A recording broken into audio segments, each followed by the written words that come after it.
Good morning મિત્રો. આજે આપણે જોશું 3-12 કોમર્સમાં નામના મૂળતત્વ વિષયની અંદર ચેપ્ટર નંબર 5 ભાગીદારનો પ્રવેશ એની અંદર ઉદાહરણ નંબર 24 જોશું.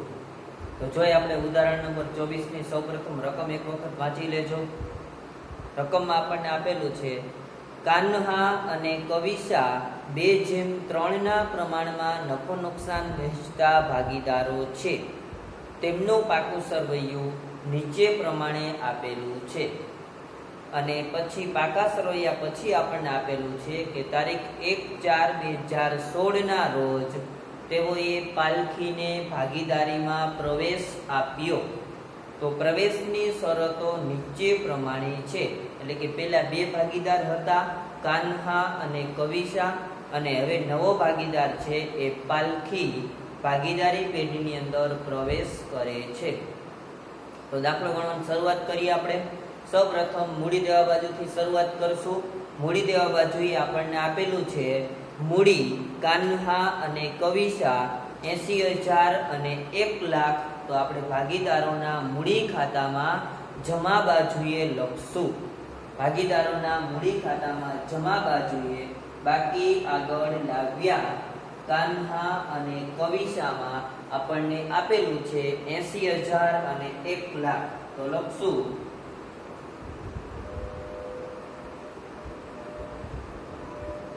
80,000 અને 1 લાખ. એના ઉપર કોઈ હવાલો નથી. એના પછી નેક્સ્ટ વિગત આપણે જોઈએ આકસ્મિક અનામત. આકસ્મિક અનામત જે જૂના ભાગીદારોને જૂના પ્રમાણમાં વહેંચાય. આપણે અગાઉ જોઈ ગયા છીએ કે અનામતોની જે વહેંચણી છે એ ભાગીદારોના મૂડી ખાતામાં જમા બાજુએ આવે છે. એનું કારણ તો કે એની આમ નોંધ છે આકસ્મિક અનામત ખાતે ઉધાર તે ભાગીદારોના મૂડી ખાતે, એટલે ભાગીદારના મૂડી ખાતામાં જમા બાજુએ આપણે એની વહેંચણી કરશું. તો વહેંચણી કરી મૂડી ખાતામાં જમા બાજુએ આકસ્મિક અનામત ખાતે જૂના પ્રમાણમાં આપણે એની વહેંચણી કરશું. જૂનું પ્રમાણ આપણને 2:3 આપેલું છે અને આકસ્મિક અનામતની રકમ આપણને 15,000 આપેલી છે. તો એને આપણે 2:3 ના પ્રમાણમાં વહેંચી એટલે 6,000 અને 9,000 આવશે. એટલે આપણે લખી 6,000 અને 9,000. એના પછી નેક્સ્ટ વિગત જોઈ કામદાર વળતર ફંડ, જેને આપણે કારીગર અકસ્માત વળતર અનામત તરીકે પણ ઘણી બધી વખત જોઈ છે. તો એ છે કામદાર વળતર ફંડ. એના ઉપર આપણને હવાલો આપેલો છે કે નહીં એ ખાસ જોવું પડે. બરાબર. તો અહીંયા આપેલું છે કે કારીગર, હવાલા નંબર 7 છે, કારીગર વળતર પેટે ₹50,000 નો દાવો મંજૂર કર્યો. કામદાર માટે આપણે જે અનામત રાખી છે એમાંથી ₹50,000 નો દાવો મંજૂર કર્યો. બરાબર. અનામત આપણી પાસે કેટલું પડ્યું છે? તો અનામતની રકમ આપણી પાસે પાકા સરવૈયામાં છે 40,000 અને આપણે આપણા કામદાર માટે, આપણા કારીગર માટે 50,000 નો દાવો મંજૂર કરી છે. તો જે આપણે રકમ મંજૂર કરી છે એ આપણું દેવું છે. હમણાં ભવિષ્યની અંદર આપણે 50,000 ને આપવાના થશે. બરાબર. તો એ 50,000 ને આપણે પાકા સરવૈયામાં મૂડી દેવા બાજુએ બતાવી. એટલે પાકા સરવૈયામાં મૂડી દેવા બાજુએ આપણે લખશું કામદાર વળતરનો દાવો કેટલો મંજૂર કર્યો છે? તો કે 50,000. એટલે આપણે 50,000 લખ્યા. હવે સમજા જેવું છે કે 40,000 આપણી પાસે અનામત પેટે રકમ પડી છે, એમાંથી આપણે 50,000 નો દાવો મંજૂર કર્યો.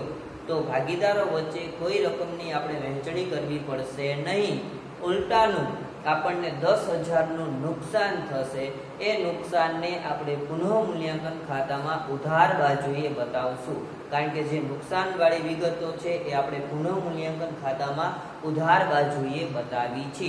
એટલા માટે રેડી. જો અહીંયા આપણે વળતરનો દાવો છે એ માત્ર 20,000 જ નક્કી કર્યો હોત, બરાબર, 20,000 દાવો મંજૂર કર્યો હોત, તો 40,000 માંથી 20,000 નો દાવો મંજૂર કરી દીધો, તો બાકીની જે 20,000 રકમ વધે છે એની આપણે વહેંચણી મૂડી ખાતામાં કરે, બરાબર. પણ દાવો આપણે વધારે મંજૂર કર્યો છે એટલે કોઈ રકમ ભાગીદારો વચ્ચે વહેંચાશે નહીં. અને જે 10,000 નું નુકસાન છે કેવી રીતે આવ્યું કે 40,000 આપણી પાસે પડ્યા છે અને 50,000 આપણે દાવો મંજૂર કર્યો છે, એટલે 10,000 નું જે નુકસાન છે એ આપણે પુનઃમૂલ્યાંકન ખાતામાં ઉધાર બાજુએ લખશું. તો અહીંયા લખી કામદાર વળતરના દાવાની જોગવાઈ કેટલા કે 10,000. એના પછી નેક્સ્ટ વિગત આપણને આપેલી છે રોકાણ અનામત. રોકાણ અનામત આપણને આપેલું છે 12,000 રૂપિયા. 12,000 રૂપિયા રોકાણ અનામત આપેલું છે. એનો પણ આપણે ઉપયોગ કરી શકીએ. જો રોકાણ ઉપર હવાલો હોય તો આપણે ધ્યાનમાં લેવું પડે. જો એ રોકાણ ઉપર હવાલો છે, હવાલા નંબર 6, રોકાણોની બજાર કિંમત 15,000 છે જે ચોપડે લાવવી, બરાબર. તો આપણને પાકા સરવૈયામાં રોકાણો આપ્યા હશે, એના ઉપર આપણે હવાલાની અસર આપી, બરાબર. રોકાણો આપણને આપ્યા છે 30,000, તો પાકા સરવૈયામાં મિલકત લેણા બાજુએ લખી રોકાણો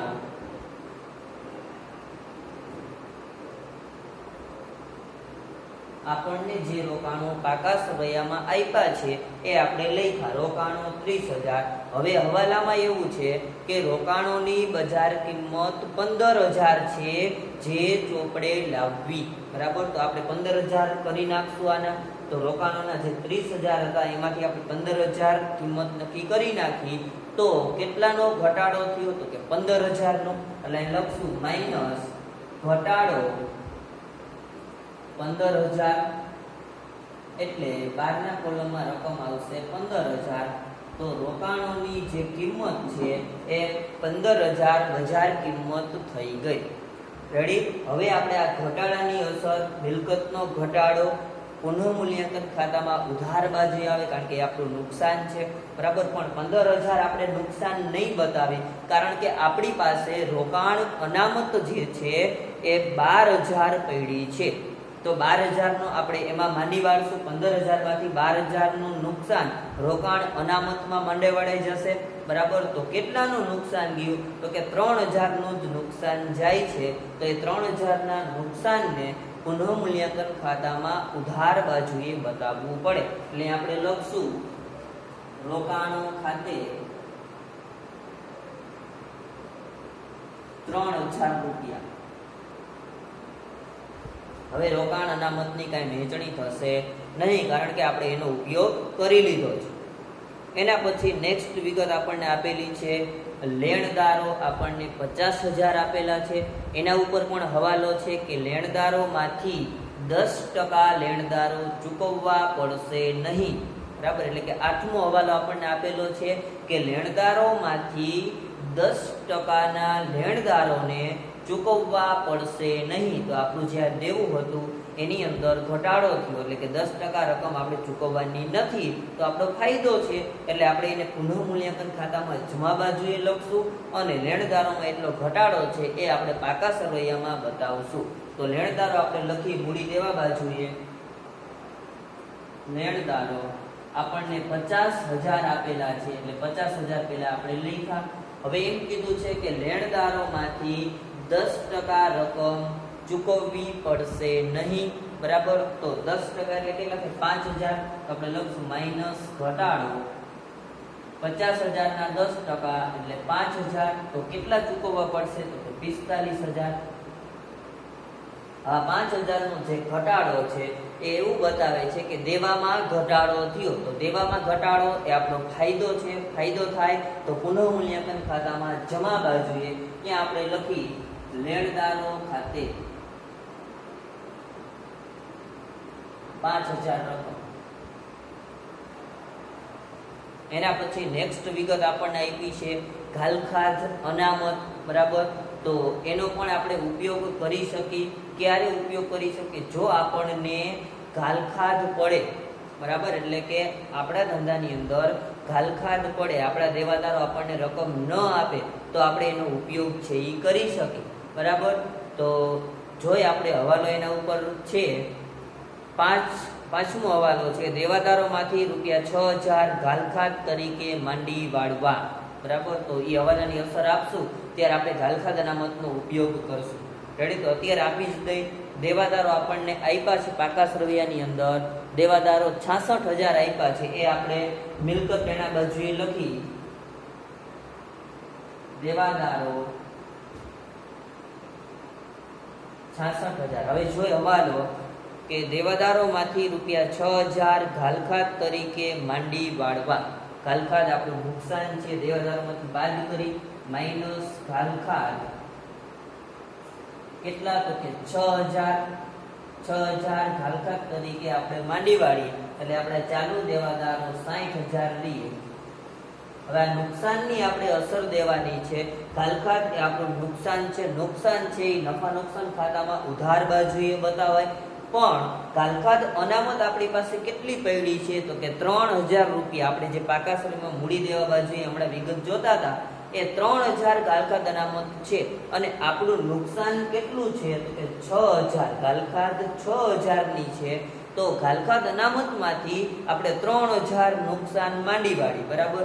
તો કેટલાનું નુકસાન રહે, તો કે 3,000 નું નુકસાન રહે. ઘાલખાદ છે 3,000 આપણે માંડી વાળી ઘાલખાદ અનામતમાંથી, તો 3,000 ની જે ઘાલખાદ છે એ આપણું નુકસાન છે. એ નુકસાનને આપણે પુનઃમૂલ્યાંકન ખાતામાં ઉધાર બાજુએ બતાવી એને લખશું.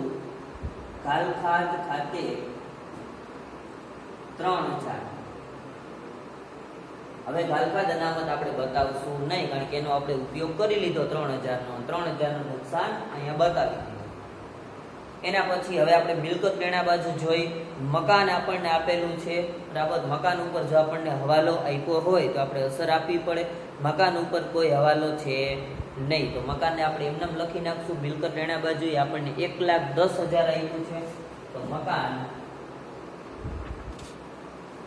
1,10,000. રેડી? એના પછી નેક્સ્ટ વિગત આપણને આપી છે યંત્રો. તો યંત્રો ઉપર પણ આપણને યંત્રો ઉપર હવાલો આપેલો છે, હવાલા નંબર 4. યંત્રો પર 10% ઘસારો માંડી વાળવો, બરાબર. તો યંત્રોની કિંમત આપણને આપી છે 50,000 અને એમાં 10% ઘસારો માંડી વાળવાનો છે, બરાબર. તો લખી યંત્રો માઇનસ ઘસારો અથવા તો ઘટાડો. રેડી? યંત્રો આપણને આપેલા છે 50,000, એના ઉપર 10% ઘટાડો, એટલે 50,000 માંથી 10% ઘટાડો એટલે 5,000 થાય. તો 5,000 એટલે કેટલા આવશે? 45,000. અને આ જે 5,000 નો ઘસારો છે, ઘટાડો છે, એ આપણું નુકસાન છે, કારણ કે મિલકતની કિંમતમાં ઘટાડો થયો. તો નુકસાન છે એ પુનઃમૂલ્યાંકન ખાતામાં ઉધાર બાજુએ બતાવાય. એટલે આપણે લખશું યંત્રો ખાતે 5,000. એના પછી નેક્સ્ટ વિગત જોઈ. આપણને આપેલું છે સ્ટોક 30,000 આપેલો છે. સ્ટોક ઉપર હવાલો જોવો પડે, હવાલો આપણને કાંઈ આપેલો છે નહીં, તો સ્ટોકની કિંમત આપણે એમને મૂકી દેશું 30,000. મિલકત લેણા બાજુએ સ્ટોક 30,000. એના પછી નેક્સ્ટ વિગત આપણને આપેલી છે દેવાદારો, જે આપણે લખ્યા છે 66,000, એમાંથી 6,000 ની ઘાલખાદ, બરાબર. એના ઉપર પાંચમો હવાલો છે દેવાદારોમાંથી 6,000 ઘાલખાદ તરીકે માંડી વાળવા, તો આપણે માંડી વાળ્યા છે. હજી આગળ હવાલો છે અને 15% ઘાલખાદ અનામતની જોગવાઈ કરવી, તો આપણે 15% ઘાલખાદ અનામતની જોગવાઈ કરી, બરાબર. તો માઇનસ ઘાલખાદ અનામત 15% એટલે 60,000 ના 15%, તો 15,6 90 એટલે 9,000. 12 ના કલમમાં 51,000. હવે 9,000 જે ઘાલખાદ અનામતની જોગવાઈ છે એ આપણે રાખી મૂકશું, તો એ પણ આપણું નુકસાન છે. અને ઘાલખાદ અનામતની જોગવાઈ કરી એટલે પુનઃમૂલ્યાંકન ખાતામાં ઉધાર બાજુએ અસર આવે, તો આપણે લખી ઘાલખાદ અનામત ખાતે 9,000. એના પછીની વિગત આપણને આપેલી છે બેંક અને રોકડ, બરાબર, એટલે કે રોકડ શિલક છે 14,000ની શિલક આપણને આપેલી છે. તો એની શિલક આપણે રોકડ ખાતું બનાવ્યું છે એટલે ઉધાર બાજુએ લખશું બાકી આગળ લાવ્યા 14,000. પછી રોકાણો આપેલા છે તો રોકાણોની આપણે અસર આપી દીધી છે. રેડી. હવે પાકા સરવૈયામાં કોઈ વિગત બાકી નથી. તો હવે હવાલા જે બાકી છે એની આપણે નોંધ આપશું. તો પહેલો હવાલો છે કાન્હા પોતાના ભાગનો 1/2 ભાગ અને કવિસા પોતાના ભાગનો 1/4 ભાગ પાલખીની તરફેણમાં ત્યાગ કરશે. બરાબર. તો આના ઉપરથી આપણને ત્યાગનું પ્રમાણ મળશે અને પાલખીનો ભાગ પણ આપણને મળશે. બરાબર. તો ત્યાગના પ્રમાણની આપણે જરૂર પડે ત્યારે આપણે ત્યાગનું પ્રમાણ મેળવી લેશું. બરાબર. તો એ નેક્સ્ટ આપણે જોઈ. એના પછી બીજો હવાલો છે પેઢીની પાઘડીનું મૂલ્યાંકન 80,000 કરવામાં આવ્યું. એની પણ જ્યારે જરૂર પડે ત્યારે હવાલો જોશું. બરાબર. એના પછી ત્રીજો હવાલો છે કાન્હા અને કવિસા તેમને મળેલ પાઘડી પૈકી 50% પાઘડી ઉપાડી જશે. એ પણ જ્યારે પાઘડીની ગણતરી કરી ત્યારે આપણે એની અસર આપી. એના પછી ચોથો હવાલો, પાંચમો, છઠ્ઠો, સાતમો, આઠમો, એ બધા હવાલા આવી ગયા છે. હવે નવમો હવાલો જોઈ. પાલખી મૂડી તરીકે ₹1,20,000 રોકડા લાવશે. મૂડી તરીકે લાવે છે તો રોકડ આવે છે એટલે રોકડ ખાતે ઉધાર તે પાલખીના મૂડી ખાતે. બરાબર. તો રોકડ ખાતામાં આપણે ઉધાર બાજુ જશું, ત્યાં લખશું પાલખીના મૂડી ખાતે. કેટલા લાવે છે એ આપણને હવાલામાં કીધેલું છે. બરાબર. કેટલા લાવે છે તો કે 1,20,000. 1,20,000 લખશું. એક અસર આપી હવાલાની. રોકડ ખાતામાં ઉધાર બાજુએ રોકડ ખાતે ઉધાર તે પાલખીના મૂડી ખાતે, એટલે પાલખીના મૂડી ખાતામાં જમા બાજુએ જાશું, ત્યાં આપણે લખશું રોકડ ખાતે પાલખીના કોલમમાં 1,20,000. એના પછી હજી હવાલામાં છે અને તેના ભાગની પાઘડી રોકડમાં લાવશે. તો તેના ભાગની પાઘડી આપણે કાઢવી પડશે અને એટલી રોકડમાં લાવવાનો છે. બરાબર. તો એના માટે પાલખીનો ભાગ જરૂરી છે. એ આપણને પહેલા હવાલામાંથી મળશે. એટલે પહેલા આપણે ત્યાગ મેળવી છે પછી એના આધારે આપણને પાલખીનો ભાગ મળશે. બરાબર. તો જોઈ પહેલો હવાલો કાન્હા પોતાના ભાગનો 1/2 ભાગ, એટલે કાન્હાને જે ભાગ મળે છે, કાન્હાને જે ભાગ મળે છે તો કેટલો ભાગ મળે છે તો કે એનું જૂનું પ્રમાણ છે 2/3. બરાબર. તો એનો કેટલો ભાગ થયો 2/5. એમાંથી એટલે પોતાના ભાગમાંથી 1/2 ભાગ ત્યાગ કરે છે. તો આપણે ત્યાગ મેળવીએ એનો અહીંયા હું ગણતરી લખું છું. કાન્હા, રેડી. કાન્હા પોતાના ભાગનો, એટલે પોતાનો ભાગ આપણને જૂના પ્રમાણમાં આપ્યો છે 2/5. 2/5 પોતાના ભાગનો કેટલામો ભાગ તો અહીંયા આપ્યું છે પોતાના ભાગનો 1/2 ભાગ, એટલે આપણે એવું લખીશું ગુણ્યા 1/2. બરાબર. તો ગુણાકાર કરીએ આપણે 2 × 2 અને 5 × 10, એટલે કે કાન્હા 2/10 ભાગનો ત્યાગ કરે છે. રેડી. એના પછી આગળ હવાલામાં આપણને આપ્યું છે કવિસા પોતાના ભાગનો 1/4 ભાગ ત્યાગ કરે છે. કવિસા. બરાબર. તો કવિસાનો આપણે મેળવી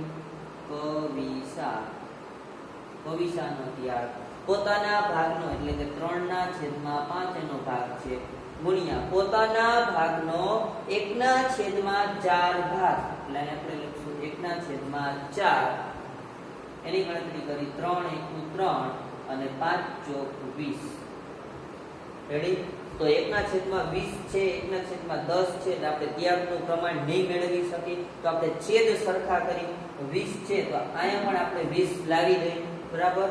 તો કેટલાથી ગુણાકાર કરવો પડશે તો કે 2 થી, એટલે અંશમાં પણ 2 અને છેદમાં પણ 2 આપણે મૂકી શકીએ. હવે આપણે ગુણાકાર કરી 2 × 2 = 4 અને 10 × 2 = 20. રેડી? એટલે કાન્હા 4/20 ભાગનો ત્યાગ કરે છે અને કવિસા 3/20 ભાગનો ત્યાગ કરે છે. તો ત્યાગનું પ્રમાણ થયું 4/3. રેડી? હવે પાલખીનો ભાગ આપણે નક્કી કરવો હોય તો શું કરી શકીએ? તો કે આ બે જે ત્યાગ કરે છે એનો સરવાળો, બરાબર? એટલે એ પાલખીનો ભાગ. તો અહીંયા હું લખું છું પાલખીનો ભાગ બરાબર આ બંનેનો સરવાળો, એટલે કે 4/20 પ્લસ 3/20.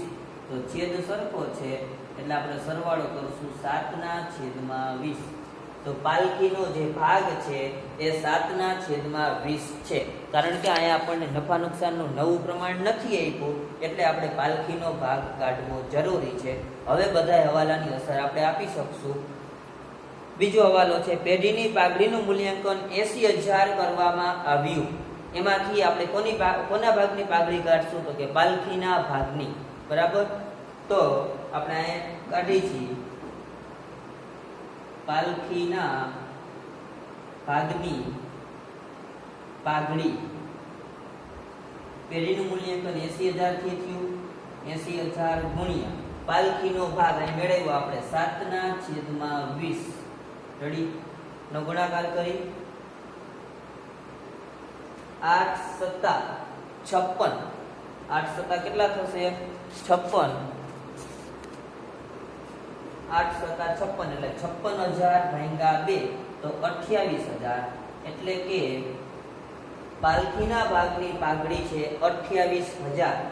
જો નોંધ કરવાની જરૂરી હોય તમારે તો આ ત્યાગ આપણે મેળવેલો છે એની નોંધ કરી લેજો. પાલખીનો ભાગ મેળવેલો છે એની પણ નોંધ કરી લેજો. અને પાલખીના ભાગની પાઘડી 28,000 થાય છે, બરાબર? હવે આપણે હવાલાની અસર આપશું. છેલ્લો હવાલો, પાલખી મૂડી તરીકે 1,20,000, તો એની આપણે અસર આપી દીધી. અને તેના ભાગની પાઘડી રોકડમાં લાવશે, બરાબર? એના ભાગની પાઘડી કેટલી? તો કે અહીંયા મેળવી આપણે 28,000 રોકડમાં લાવશે, બરાબર? તો રોકડ ખાતે ઉધાર તે પાઘડીના પ્રીમિયમ ખાતે, રોકડ ખાતામાં ઉધાર બાજુએ આપણે જશું, બરાબર? ત્યાં આપણે લખશું પાઘડીના પ્રીમિયમ ખાતે. તો લખી પાઘડીના પ્રીમિયમ ખાતે કેટલા રોકડમાં લાવે છે? 28,000. રેડી? બીજી અસર કાંઈ નહીં આવે કારણ કે પાઘડીના પ્રીમિયમનું ખાતું છે નહીં. પણ આપણે આ પાઘડીનું જે પ્રીમિયમ છે એ ત્યાગના પ્રમાણમાં વહેંચવાનું છે. કયા પ્રમાણે વહેંચવાનું છે? ત્યાગના પ્રમાણમાં. તો ત્યાગનું પ્રમાણ આપણે મેળવ્યું છે 4/3. તો એની આમ નોંધ થાય, બરાબર? પાઘડીના પ્રીમિયમ ખાતે ઉધાર તે ભાગીદારોના મૂડી ખાતે, એટલે ભાગીદારોના મૂડી ખાતામાં જમા બાજુ જાશું, ત્યાં લખશું પાઘડીના પ્રીમિયમ ખાતે. કેટલી રકમ આવશે? તો કે 28,000 ને 4/3 ના પ્રમાણમાં વહેંચવાના છે. એટલે 7 × 28 1/4,000 આવશે. તો ચોકે ચોકે 16,000 અને 4 તેરી 12,000. તમે કેલ્ક્યુલેટરનો ઉપયોગ કરી શકો છો. વહેંચણી કરવામાં શું કરવાનું તમારે? 28,000 ગુણ્યા 4 ભાગ્યા 7 એટલે 16,000 આવશે. અને 28,000 ગુણ્યા 3 ભાગ્યા 7 એટલે 12,000 આવશે. રેડી? એટલે આપણે પાઘડીનું પ્રીમિયમ વહેંચી દીધું.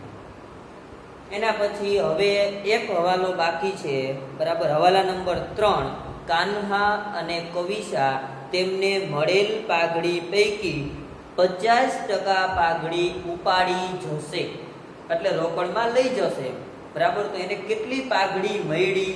બરાબર? તો જો અહીંયા આપણે લખીશું 16,000 અને 12,000. કાન્હા જે છે એને 16,000 મળ્યા છે અને કવિસા જે છે એને 12,000 મળ્યા છે. તો હવે શું કહે છે કે એમાંથી એ 50% પાઘડી ઉપાડી જશે એટલે રોકડા લઈ જશે એના ઘરે, બરાબર? તો એ રોકડા લઈ જશે એટલે આપણી પેઢીમાંથી રોકડ જશે, એટલે રોકડ ખાતે આપણે જમા કરશું. અને એ બે ભાગીદાર છે એ લેનાર થશે.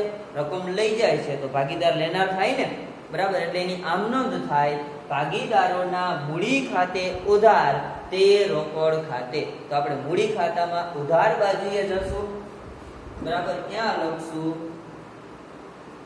રોકડ ખાતે કેટલી રકમ ઉપાડી જશે? 50%. તો કાનહાને 16,000 મળ્યા છે, એમાંથી 50% એટલે એ 8,000 ઉપાડી જશે, અને આને મળ્યા છે 12,000 એટલે એ કેટલા ઉપાડી જશે? તો કે 6,000.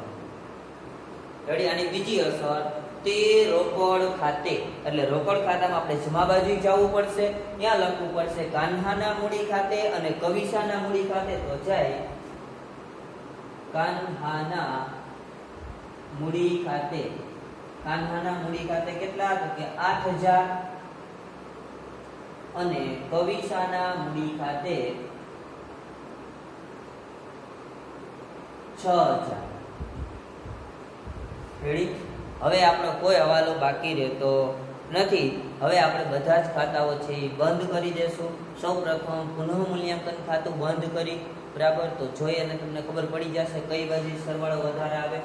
આ બાજુ માત્ર 5,000 જ છે, અહીંયા 10 ને 3 13 ને 3 16 ને 5 21 ને 9 30,000. તો આ બાજુ પણ આપણે 30,000 લખશું. હવે 30,000 ને આપણે જૂના પ્રમાણમાં વેચી છીએ.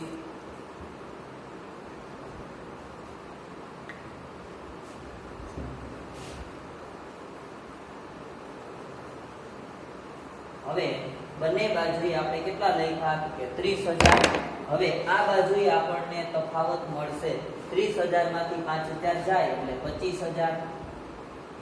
અહીંયા આ બાજુએ આપણને એટલે કે ઉધાર બાજુએ તફાવત મળતી, તો આપણે શું કરતા? એને નફો. તો અહીંયા આપણને મળે ખોટ. જૂના ભાગીદારો કાન્હા અને કવિસા વચ્ચે વહેંચાય. કયા પ્રમાણમાં? તો કે જૂના પ્રમાણમાં. હવે જૂનું પ્રમાણ છે એ તમને રકમમાં આપેલું છે 2:3, બરાબર, તો એના પ્રમાણમાં આપણે વહેંચશું એટલે 5 દુ 10,000 અને 15,000 આવશે. અહીંયા આપણે લખશું મૂડી ખાતે લઈ ગયા. મૂડી ખાતે લઈ ગયા. તો અહીંયા જમા બાજુએ મળ્યું છે આપણને, એ કઈ બાજુએ આવે? મૂડી ખાતામાં ઉધાર બાજુએ. ત્યાં લખશું પુનઃ મૂલ્યાંકન ખાતે. પુનઃ મૂલ્યાંકન ખાતે કૌંસમાં લખશું ખોટ. રેડી? હવે 10,000 અને 15,000. 10,000 અને 15,000. હવે આપણે મૂડી ખાતા છે એ બંધ કરશું. રેડી? તો મૂડી ખાતા બંધ કરવા માટે તમે કેલ્ક્યુલેટરનો ઉપયોગ કરી શકો છો. સૌ પ્રથમ છે એ આપણે પાલખીનું મૂડી ખાતું બંધ કરી. તો 1,20,000 જમા બાજુએ છે, બાકી કોઈ એની એન્ટ્રી નથી. તો 1,20,000. અહીંયા પણ 1,20,000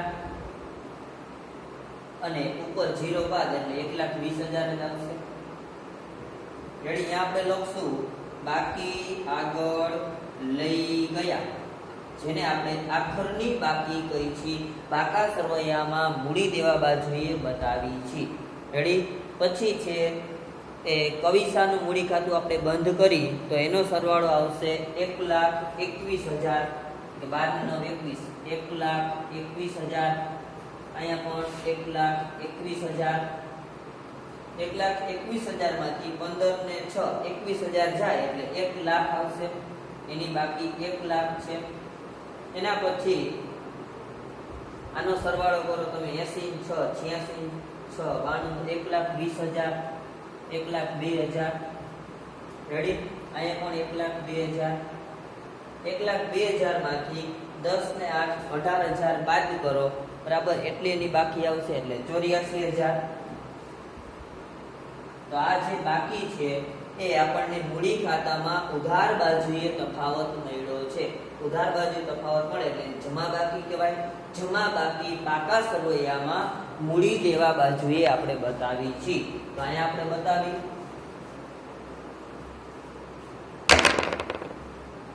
મૂડી કાન્હા, કવિસા અને પાલખી જે મૂડી આપણને મૂડી ખાતામાં મળી છે તે આપણે બતાવવાની છે.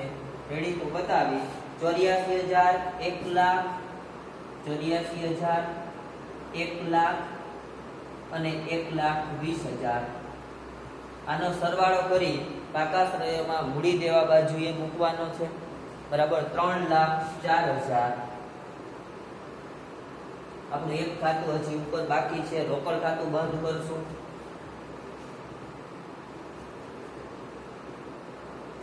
એનો સરવાળો ઉધાર બાજુએ વધારે આવશે.